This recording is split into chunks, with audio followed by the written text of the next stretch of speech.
Gift સિટીમાં દારૂના નિયમો બદલાયા હોવાના સમાચાર પ્રાપ્ત થઈ રહ્યા છે। મહત્વપૂર્ણ સમાચાર મળી રહ્યા છે અને હવે અન્ય રાજ્યની વ્યક્તિ પરમિટ વિના દારૂ પી શકશે તેવા સમાચાર સામે આવી રહ્યા છે। હોટેલ રેસ્ટોરન્ટમાં લોન ટેરેસ પર પણ દારૂ પીરસાશે।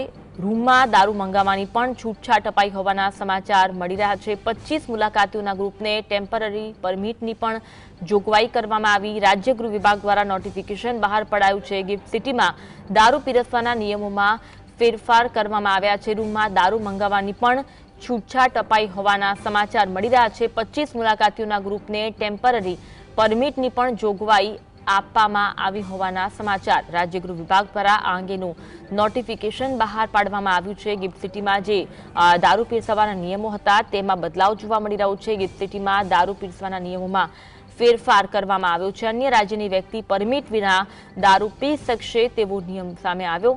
હોટેલ રેસ્ટોરન્ટમાં લોન ટેરેસમાં પણ હવે દારૂ પીરસાશે। રૂમમાં પણ દારૂ મંગાવવાની છૂટછાટ આપવામાં આવી। 25 મુલાકાતીનું ગ્રુપ હશે તેમને ટેમ્પરરી પરમિટની પણ જોગવાઈ કરવામાં આવી છે। આ અંગે રાજ્ય ગૃહ વિભાગ દ્વારા નોટિફિકેશન બહાર પાડવામાં આવશે અને ગિફ્ટ સિટીમાં દારૂ પીરસવાના નિયમોમાં ફેરફાર કરવામાં આવ્યા છે। રેસ્ટોરન્ટમાં લોન ટેરેસમાં પણ હવે દારૂ પીરસવામાં આવશે। 25 મુલાકાતીનું ગ્રુપ હશે તો તેમને ટેમ્પરરી પરમિટ આપવામાં આવશે।